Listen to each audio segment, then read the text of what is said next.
Hola, en esta serie de diapositivas vamos a terminar el capítulo 4, que es el capítulo de los modificadores, mirando la última sección 4.6, que nos habla sobre la evolución de los modificadores. Entonces, todos los modificadores que hemos visto a lo largo de este capítulo, vamos a discutir brevemente los puntos más salientes de su evolución del latín al español.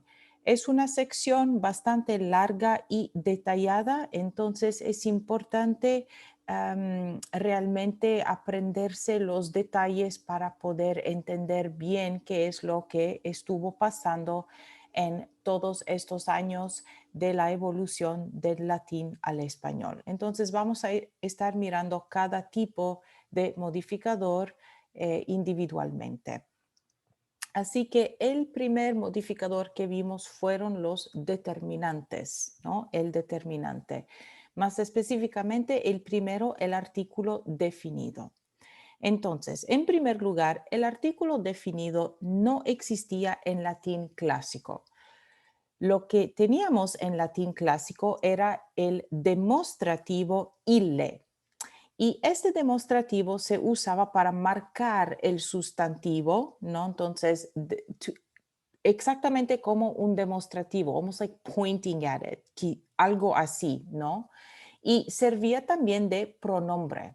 Entonces teníamos este demostrativo pronombre ille en latín.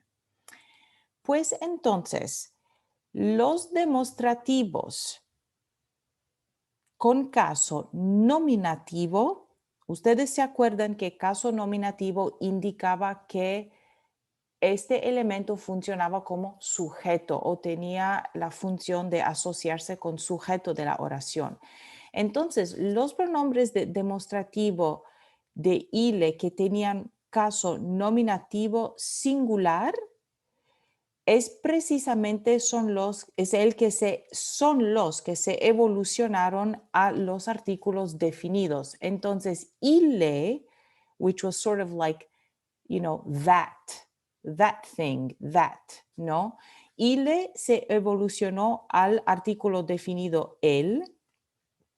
Illa, el pronombre demostrativo illa, se evolucionó al artículo definido la.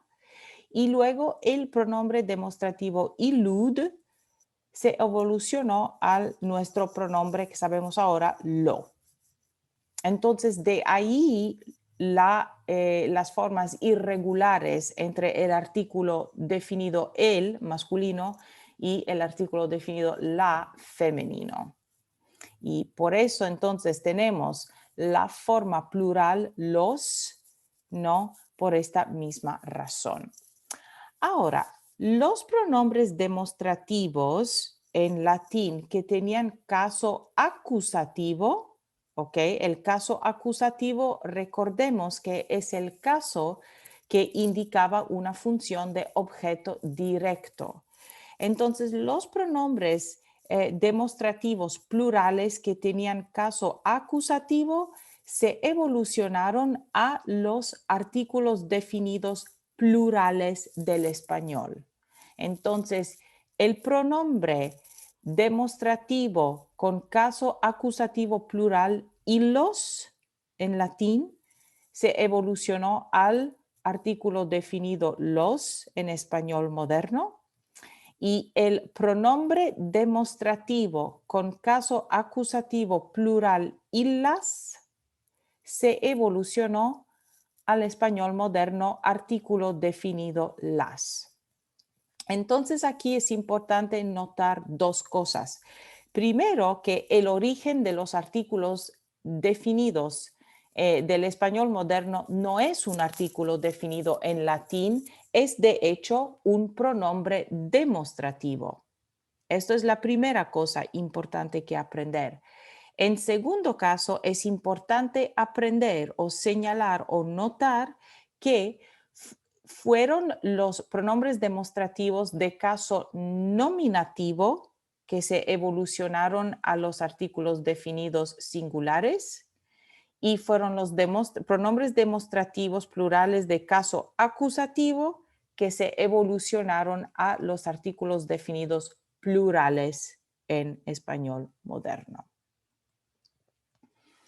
Entonces también hay que recordar esas formas irregulares en la fonética por la elisión, como no decimos la agua o la águila, sino el agua, el águila. Y dijimos que este fenómeno ocurre para evitar un enlace con la A tónica. Esto es lo que discutimos anteriormente en una sección de este libro. Pues tenemos también aquí importantemente que notar que esto es un fenómeno que ocurrió en la evolución del latín, en la evolución de estos pronombres demostrativos. Entonces sabemos que la elisión es un fenómeno fonosintáctico que consiste en la eliminación de uno o más fonemas al final de la palabra a expensas de otro fonema inicial de la palabra siguiente. Entonces, en latín teníamos illa aqua. Entonces, fue en latín mismo donde ocurrió esta elisión para evitar, no digamos, el enlace de la atónica. Entonces, en latín mismo es donde ocurrió ilaqua, en esta evolución. Y por esta razón tenemos hoy en día en español moderno el agua. Entonces aquí teníamos lo que hubiera sido este enlace de la vocal atónica. Muy bien, ahora los artículos indefinidos. Por favor, ignorar esto porque debe de aparecer después. Entonces, la evolución de los artículos indefinidos del latín al español.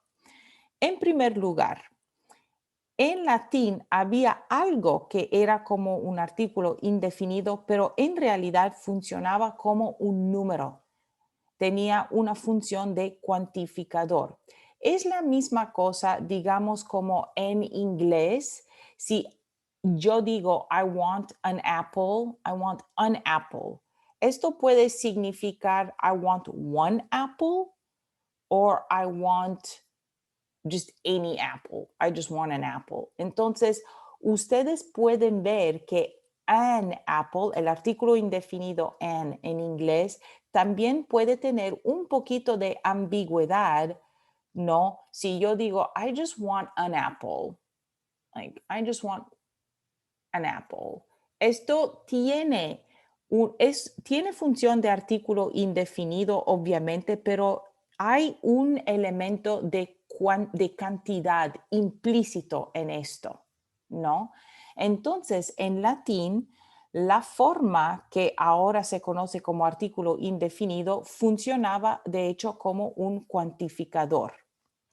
Entonces, vemos de nuevo un patrón, a pattern que hemos visto anteriormente. Pues estas formas de estos cuantificadores en latín que tenían caso nominativo singular, de nuevo, caso nominativo indicaba una relación de sujeto en la oración. Estas son las formas que se evolucionaron al artículo indefinido singular en español moderno. Entonces, el cuantificador nominativo singular unus en latín se evolucionó al artículo indefinido singular masculino uno, un, ¿no? El cuantificador con caso nominativo singular femenino una en latín se evolucionó al artículo indefinido una en español moderno. Y luego el cuantificador con caso nominativo singular unum en latín se evolucionó a la misma forma en español moderno, el artículo indefinido masculino singular uno. Y como repetición, vemos de nuevo el mismo patrón con la pluralidad y los casos acusativos. Entonces, las formas de cuantificador en latín que tenían un caso acusativo plural son las formas que se evolucionaron en los artículos indefinidos plurales en español moderno. Así que unos, latín, unos, artículo indefinido español moderno. Unas, latín, de nuevo, ¿no? Caso acusativo plural y femenino, obviamente. Evolución a la función de artículo indefinido femenino plural en español moderno. Entonces, como ejemplo, el apócope aquí, muy importante, uno anno es lo que se decía en latín. Esta O se pronunciaba en latín. Ahora en español tenemos un año. Entonces vemos un apócope aquí donde ya no se usa la O final del artículo indefinido masculino singular delante de los sustantivos.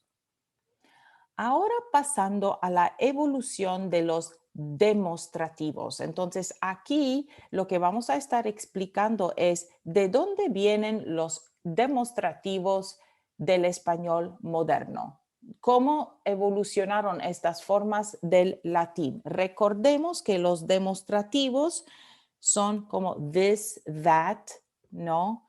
Entonces, aquí es donde nosotros discutimos anteriormente de la sección de deixis, el tema de la deixis y la distancia, el primer nivel de distancia que es cerca del hablante y luego el segundo nivel de distancia que es cerca del hablante y lejos del hablante pero cerca del oyente y el tercer nivel de distancia que es un punto que está lejos tanto del hablante como del oyente. Entonces, primero hay que notar que la evolución de los demostrativos en latín pasó por un proceso de evolución muy complejo.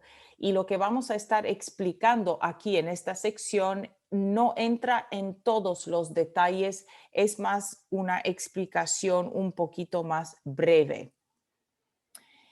Hay que notar que existía en latín unos demostrativos átonos que eran is, ea y id. Y estos demostrativos átonos desaparecieron. Ustedes recuerdan que los átonos no son esas palabras que no tienen una sílaba tónica, entonces necesitan otra palabra, pues deben ocurrir al lado de otra palabra. Existía también en latín algunos demostrativos de cercanía, closeness, ¿no? Entonces, primer nivel, como hic, haec y hoc. Estos también desaparecieron en latín. Entonces, luego tuvimos un reemplazamiento por unos nuevos demostrativos iste, ista, istud.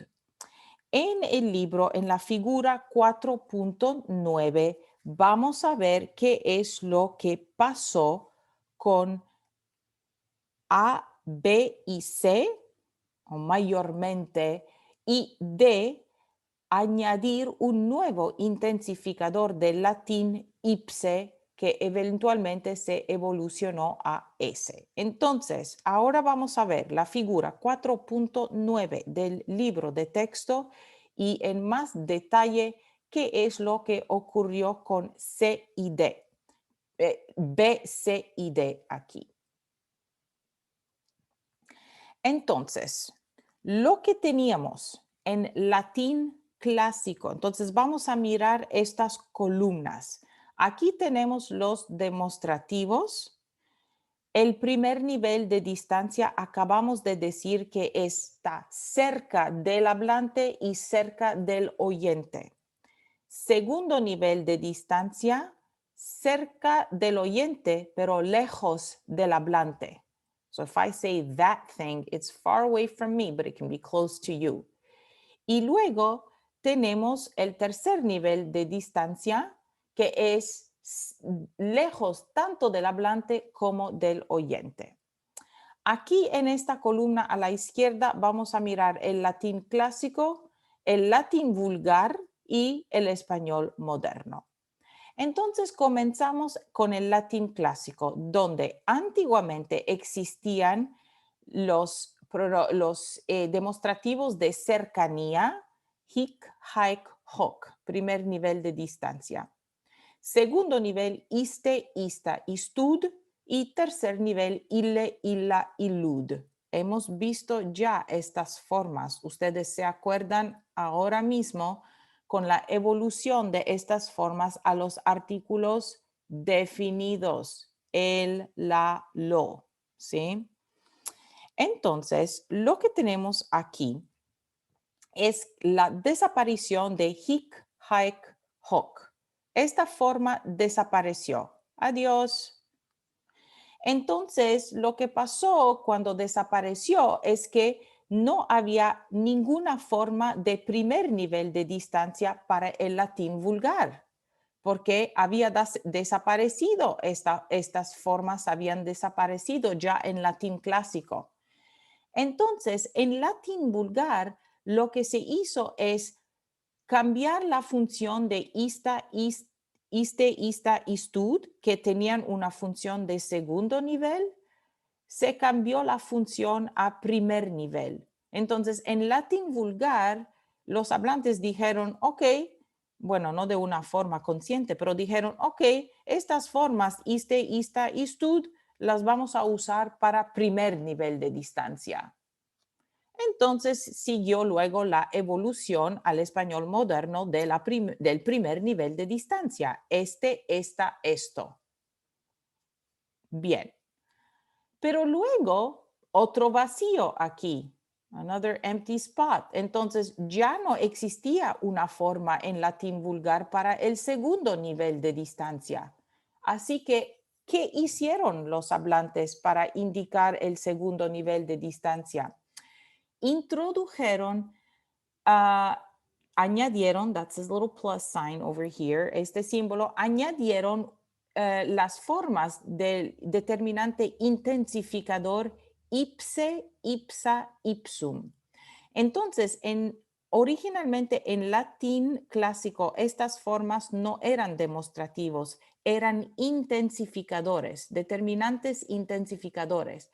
Pero en latín vulgar se comenzaron a usar como demostrativos de segundo nivel de distancia. Y siguiendo la evolución regular, entonces estos intensificadores eventualmente en latín vulgar, como se usaban de demostrativos, también se evolucionaron como demostrativos en español moderno, los demostrativos de segundo nivel de distancia, ese, esa, eso. Ahora quedaban estas formas de tercer nivel de distancia, ille, illa, illud. Pues nosotros vimos anteriormente que estas formas evolucionaron a los artículos definidos, el, la, ¿no? Y el pronombre lo. Entonces, estas formas cambiaron de función para el tiempo que llegó el latín vulgar. Esto significa que no había ningún demostrativo para el tercer nivel de distancia en latín vulgar. Pues, ¿qué pasó? Se introdujo este término ecu, que en latín significaba algo como behold. Behold it, behold. Entonces, añadiendo la forma ecu a las formas existentes illa, illa, illud, it was like, behold it. And that functioned sort of like that. Look at that, behold that, that. Se introdujo una función de demostrativo que eventualmente evolucionó a las formas del español moderno aquel, ¿no? Ecuile evolucionó a aquel. Ecuila evolucionó a aquella. Ecuilud evolucionó a aquello. Entonces sabemos que este tercer nivel de distancia indica algo más lejano, lejos del hablante, lejos del oyente. So the form behold would make sense to point to something that is far away. Algo así, digamos. Entonces, al final, vimos que las formas ille, illa y lud evolucionaron de dos maneras. Primero, para los artículos definidos singular, el, la y lo, y luego, añadiendo la palabra ecu, evolucionaron a los demostrativos de tercer nivel de distancia. Muy bien, ahora para discutir la evolución de los posesivos del latín al español. ¿Qué ocurrió con los posesivos? Primero, hay que notar que en latín no había una distinción entre un posesivo átono y un posesivo tónico, como por ejemplo mi libro, átono, el libro mío, posesivo tónico. En latín no existía esta distinción. Las formas del latín eran meus, mea, meum, tuus, tua, tum, sus, sua, sum, noster, nostra, nostrum y vester, vestra, vestrum. Sin duda, ustedes reconocerán algunas de estas formas en el español moderno de hoy en día. Entonces, ¿cómo ocurrieron las formas? Pues del latín al español antiguo se evolucionaron las siguientes formas en el masculino, en el femenino. Aquí estamos en el español antiguo, no en el español moderno todavía. Entonces, las formas del español antiguo masculinas eran mio, mío, to. Entonces aquí tenemos, ¿no? Primera persona, mio, to para segunda persona, so para tercera persona y luego nuestro, vuestro, primera y segunda persona y su. Entonces las formas singulares aquí arriba, las formas plurales aquí abajo, ¿no? Bien. Con las formas en femenino del español antiguo, algo parecido, mía, mie, tua, tue, sua, sue, nuestra, vuestra y su. Entonces, estas eran las formas que evolucionaron del latín vulgar al español antiguo. La pregunta entonces, y lo que vamos a ver ahora es, ¿cómo evolucionaron estas formas del español antiguo al español moderno de hoy en día? Que es lo que vamos a ver en esta columna central aquí, ¿no? Entonces, en el español moderno, las formas mía y mie se redujeron a mi. Entonces, el posesivo singular de primera persona. Similarmente, las formas tua y tue se redujeron, ¿no? Se perdió la vocal final y se quedó con la forma tú, el posesivo de segunda persona. Y las formas sua, sue, femeninas, evolucionaron a su. Entonces, una vez que estas formas femeninas se redujeron a su, podemos ver que en el español antiguo existía so y podemos ver que so y su se parecen muchísimo. Entonces podría haber confusión con una pronunciación rápida. Si decimos so, su, pronunciado rápidamente, estas dos formas podrían confundirse, ¿verdad? Entonces no nos sorprende que eventualmente la forma de so, adiós, se perdió. Además, esta forma su existía ya para los posesivos de tercera persona, ¿no? tanto femenino como masculino en el español antiguo. Entonces, esta forma su tenía una buena, esta forma reducida de sua a sue, sua sue, a su, tenía buena razón para seguir existiendo, porque era una forma que ya existía, entonces se reforzó, ¿no? Muy bien. Entonces, luego la pregunta es, ok, tenemos me, tú, su, y luego tenemos me, tú, su, y muy fácilmente luego formar el plural por analogía, mi libro, mis libros, tu libro, tus libros, su libro, sus libros. Entonces, el plural se formó muy fácilmente a partir de estas formas, ¿no? Y luego la pregunta es, entonces, ¿cómo se evolucionaron los pronombres tónicos? Porque estos son, no pronombres, los posesivos tónicos, porque estos son los posesivos átonos, ¿verdad? Que van delante del sustantivo. Pero en el español moderno existen también los posesivos tónicos que se usan después del sustantivo, como el libro mío, el libro tuyo. ¿De dónde se evolucionaron estas formas? Pues también se evolucionaron, ¿no? De las formas femeninas. Simplemente en la forma tua se añadió esta Y, tuya, por analogía con otra palabra que existía, que era el posesivo cuyo, cuya y cuyo. Entonces, la misma forma ocurrió con sua. Se añadió esta Y para formar el posesivo tónico suyas, ¿no? O suya, por analogía al posesivo cuya, que ya existía anteriormente. Y obviamente estas formas, mía, es la que ahora existe hoy en día, ¿no? Como posesivo tónico, el libro mío, la mesa mía, ¿no? Tuya, suya, por analogía, nuestra, vuestra, existe exactamente como pronombre tónico todavía. Y suya, pues ya se había evolucionado. Muy bien, entonces los adjetivos.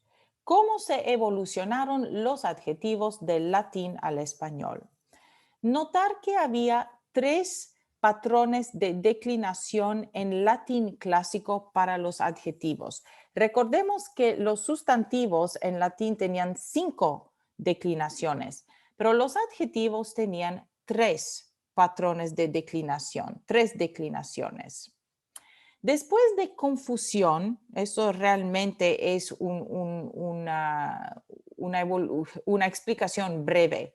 Después de confusión y derrumbamiento en latín vulgar con la fragmentación de diferentes tipos de latín vulgar, el adjetivo en español ya no indica ningún caso. Tenemos solo en los adjetivos la morfología de género y de número. Ya no tenemos ninguna morfología de caso. Pero importantemente, un patrón que ya hemos visto, pues el caso nominativo singular es lo que se evolucionó para las formas de adjetivos singulares en español. Entonces, solus en latín tenía un caso nominativo, o sea, se asociaba con un sustantivo que era sujeto de la oración, caso nominativo singular, masculino, obviamente, y esto se evolucionó al adjetivo singular en el español moderno. Sola tenía un caso nominativo singular masculino, femenino en latín y se evolucionó al adjetivo singular femenino en español moderno. Y la misma cosa, solum, caso nominativo singular, entonces solo, que es la forma del español moderno que se evolucionó, es la forma singular. Entonces, aquí lo importante es que son las formas singulares del latín que tenían caso nominativo de los adjetivos que se evolucionaron a la forma singular del español moderno. Es la tercera vez que vemos este patrón. Y entonces, la misma cosa con el caso acusativo para las formas plurales. Son los adjetivos del latín que tenían caso acusativo, plural, que se evolucionaron a las formas plurales del español moderno. Entonces, solos, solos y solas, solas. Estas formas se quedaron la misma. En latín indicaban caso. En español indican solo género y número. Entonces también vemos aquí el apócope de la última sílaba, como por ejemplo en bonus, que en lugar de decir bueno, cuando ponemos el adjetivo delante del sustantivo, no decimos es un bueno libro, decimos es un buen libro. Se pierde la última vocal. Pero si se pone después del sustantivo, decimos es un libro bueno. Entonces mostramos este apócope de la última vocal en la forma masculina singular delante del sustantivo durante la evolución del latín al español.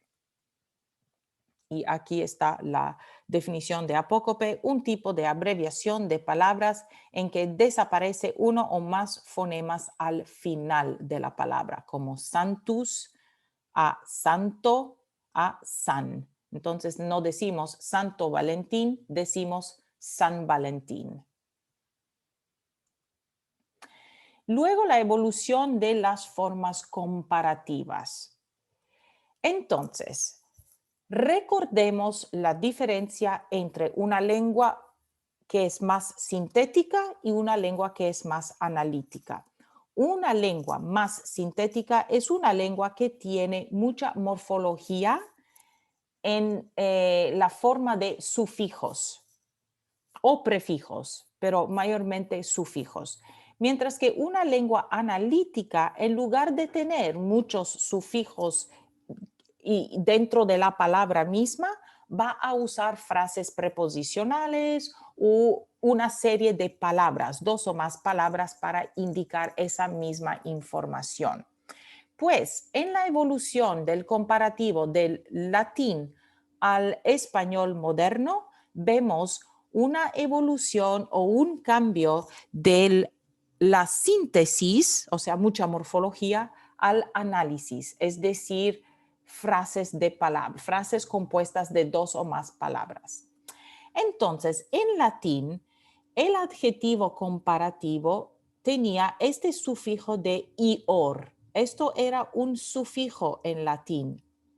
Pero en el español moderno, bueno, vulgar y eventualmente español moderno, esto se evolucionó a una forma analítica como plus o magis para indicar comparativo de superioridad o minus para indicar comparativo de inferioridad más el adjetivo.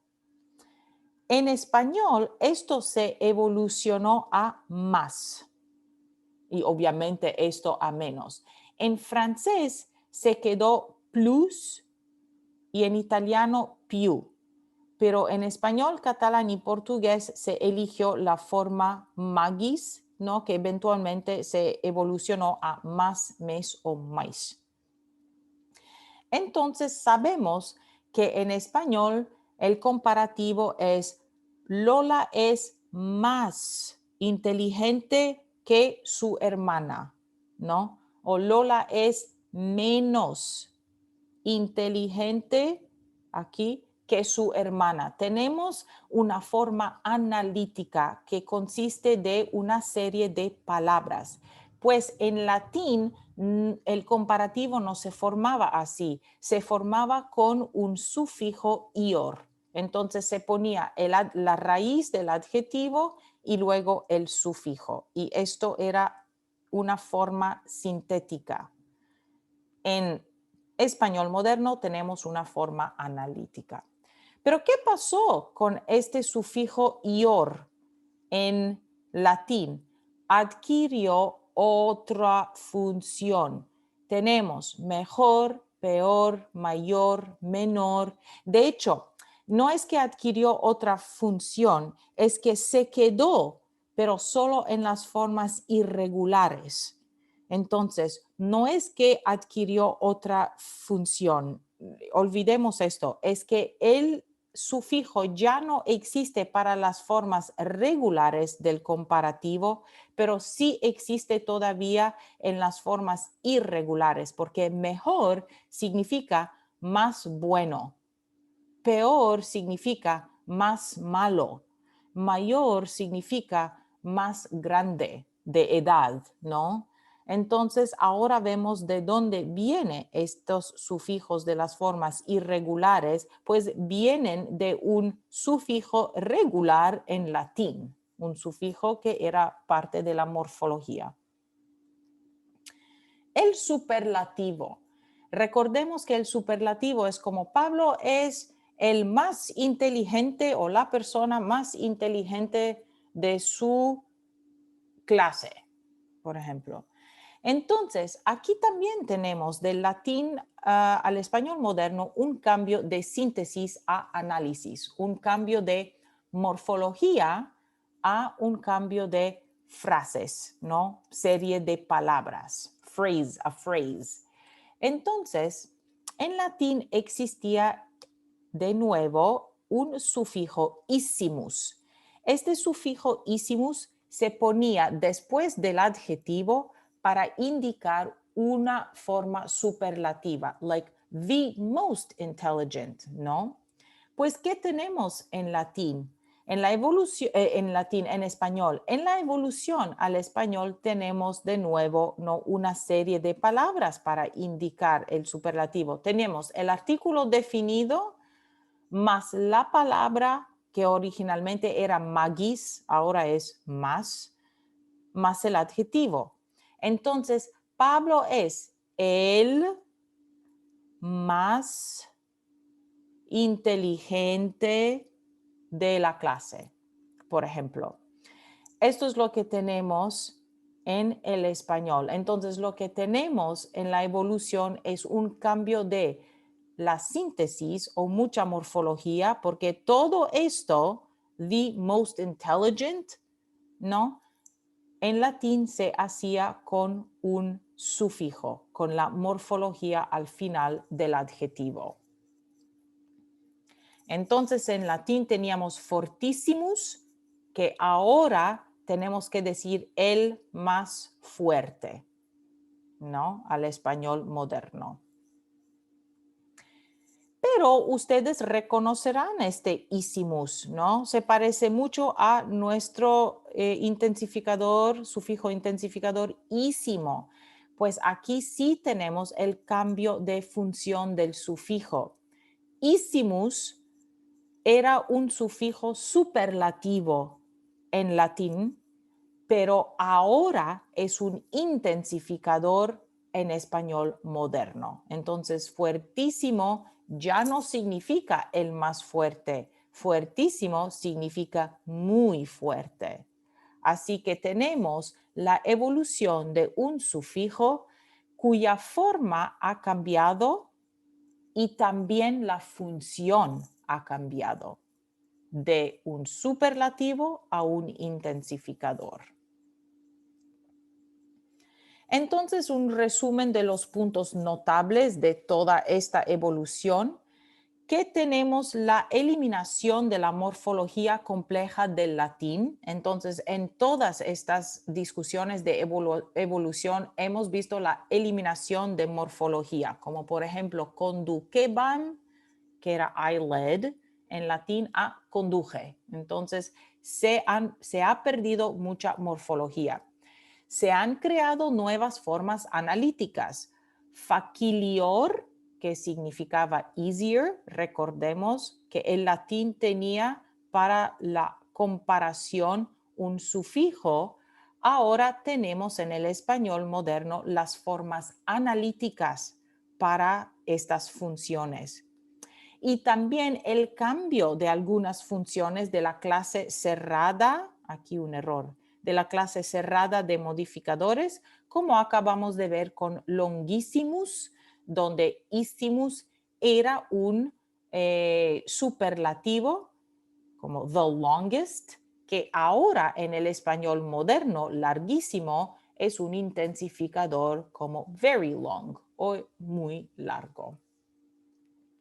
Aquí unas diapositivas de práctica, perdón, si ustedes pueden identificar los modificadores del latín, ¿no? Como siempre, si hay preguntas o dudas y en esta sección quizás habrá más, las vamos a discutir en clase. Muchas gracias.